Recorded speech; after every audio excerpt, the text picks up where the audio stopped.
Il y a toujours ce moment où je me dis, ça fait longtemps que je suis pas allé au Japon. Vous vous demandez peut-être quand est-ce que je vais y aller. Et la question qui vient avec, c'est combien ça va me coûter. Je suis Sébastien, le Japon me fascine autant qu'il m'échappe. Alors, estimer le budget d'un voyage au Japon, c'est pas si compliqué. On commence par regarder le coût des avions, le coût des hôtels, le coût des transports sur place, le coût des visites, le coût de la nourriture et un peu le coût de ce qu'on va dépenser dans les shopping et dans nos activités. Alors, trouver des billets d'avion pas chers pour le Japon, ben, qu'est-ce qu'on peut faire? La meilleure chose à faire, c'est de s'y prendre le plus tôt possible. C'est d'accepter de prendre des escales et de s'ouvrir à un maximum de compagnies. C'est aussi de choisir d'y aller à une période où il y a pas trop de monde.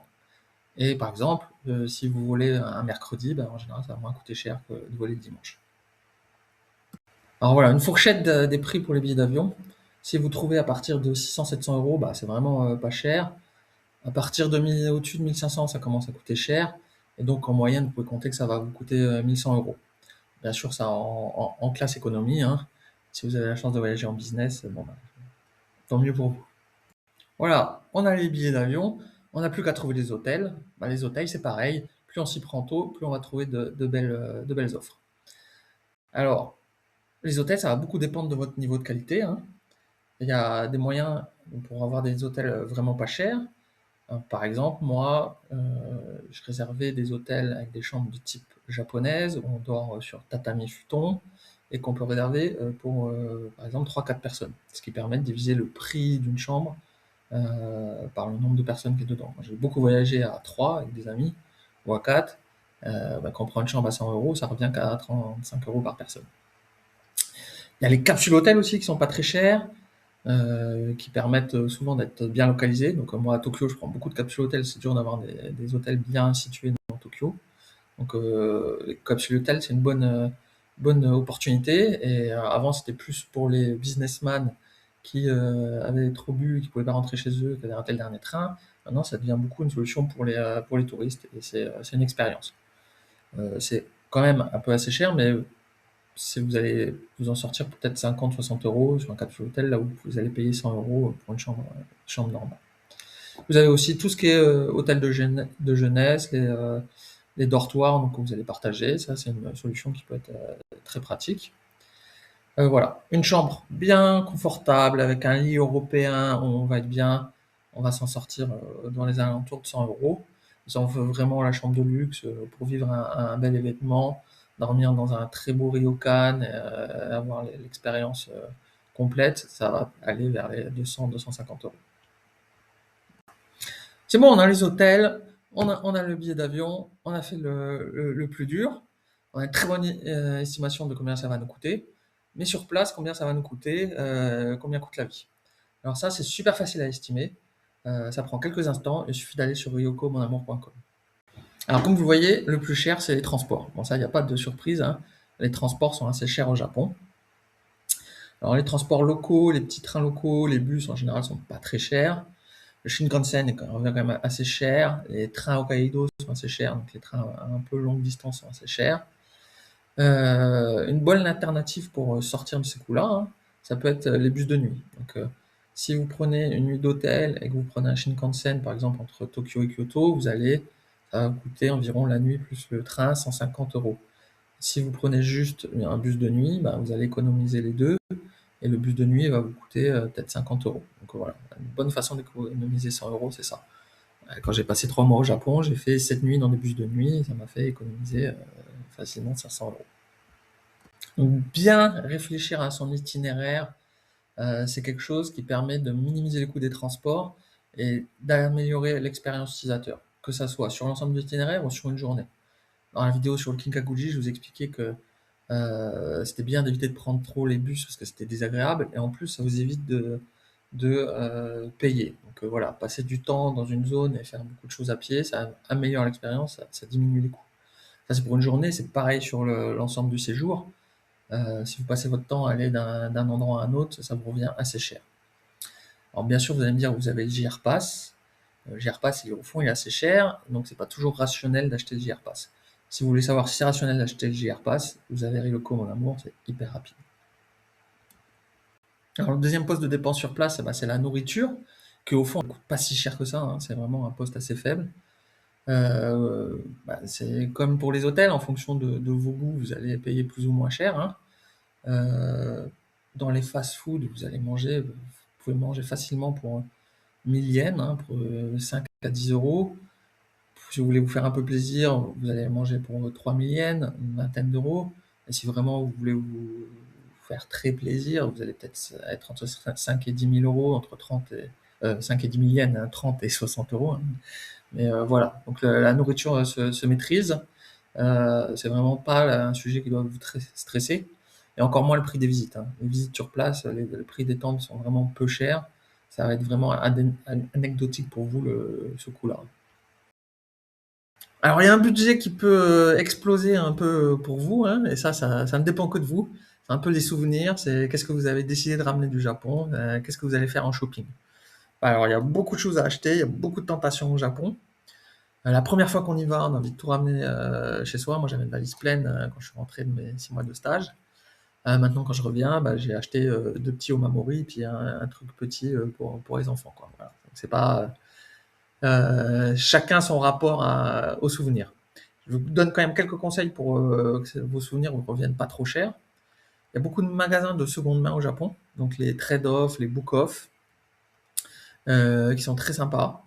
Vous allez pouvoir trouver des choses de très bonne qualité parce qu'au Japon on respecte tout et ça va vraiment pas vous coûter très cher, quoi. Si vous voulez acheter des figurines, des mangas, toutes ces choses-là, il y en a beaucoup à Akihabara. C'est quand même très connoté pour les touristes, donc c'est un peu cher. Nakano Broadway à Tokyo, c'est moins cher. Et le mieux, en fait, c'est d'aller dans tous ces magasins de seconde main type Book-off. Et plus vous allez être en banlieue, et moins ça va vous coûter cher. Et après, le dernier conseil que je vous donne, hein, c'est de ne pas revenir avec tout et n'importe quoi.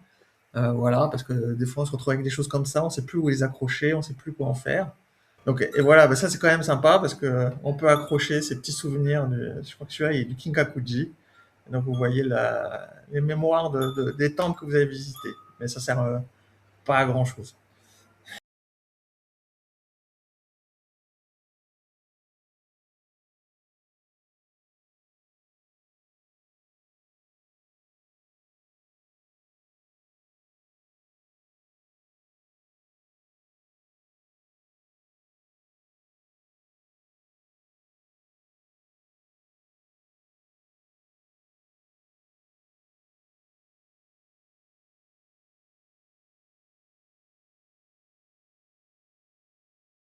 Je suis désolé, j'ai bien cherché, mais j'ai pas trouvé de photos de moi dans des hôtels de luxe.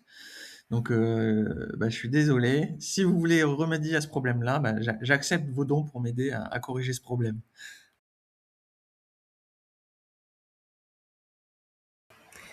Bon, ben du coup, je vais où?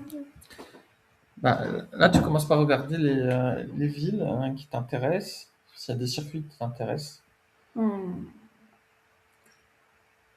Moi, j'aime bien celui-là, il est mignon, le teint. Ah ouais, ça m'étonne pas de toi, ça. Waouh, ça donne trop envie. C'est ici? Ouais. Voilà, maintenant c'est dans ton panier d'amour. Et donc, mon panier d'amour, c'est le truc là, c'est ça? Ouais. D'accord. Et donc ensuite, je clique ici? Si tu veux fabriquer ton voyage. Bah oui, je veux voir, Vas-y. hein. Du coup, je te pose quelques questions. Pas de problème. Alors, est-ce que tu sais quand est-ce que tu veux partir? Non. C'est avec l'aventure qui t'intéresse, hein? Ah, j'hésite. Qu'est-ce que j'aime bien, moi? Quelle saison pour toi? Pas Hmm, trop chaud, hein? non, pas trop chaud. Euh, je dirais le printemps. Allez, classique.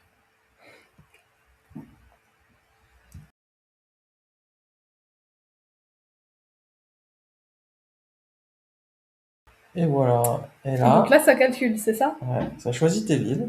Oh, Ça tient compte du fait que tu vas aller à Nara. d'accord, Une fois que ça choisit les villes, ça te choisit ce que tu vas faire dans tes journées. d'accord, Et ça match dans ce que tu désires. d'accord. Donc là, tu devrais passer un petit peu de temps à Akihabara si je suis logique avec moi-même. On peut se D'accord. découvrir les figurines et les mangas. Trop bien. J'ai un bon plan quand je vais à Akihabara. C'est de découvrir la Sumida, c'est la rivière qui est à Tokyo. Mhm. Quand tu montes, tu peux profiter. Évaluer, c'est long.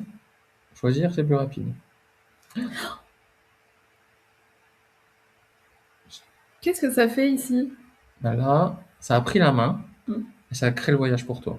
Et du coup, je peux voir ce qu'il fait? Ouais, donc comme tu savais pas par où tu voulais arriver Oui. quand tu repartais, j'ai choisi de te faire arriver par Tokyo.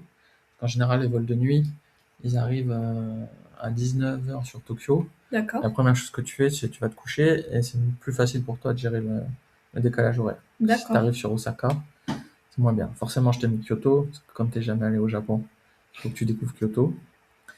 Et il y a fort problème que tu rentres par Osaka. D'accord. Et là, je te rajoute Des circuits. les circuits. Oh, je t'ai mis à Harajuku pour une petite fan de cosplay comme toi. Tu devrais pas être malheureuse. Ama Asakusa, tu vas faire un petit tour sur le bateau, tu vois, avec celui-là. Oh, c'est bien. Ça a l'air cool. C'est super intéressant de voir comment il prend et tout. On dirait que c'est quelqu'un qui fait les courses à notre place. Ah, maintenant, t'as ton voyage, tu peux découvrir. Waouh. J'ai choisi la photo exprès pour toi. Et là, tu peux voir ta première journée à Tokyo. Mhm.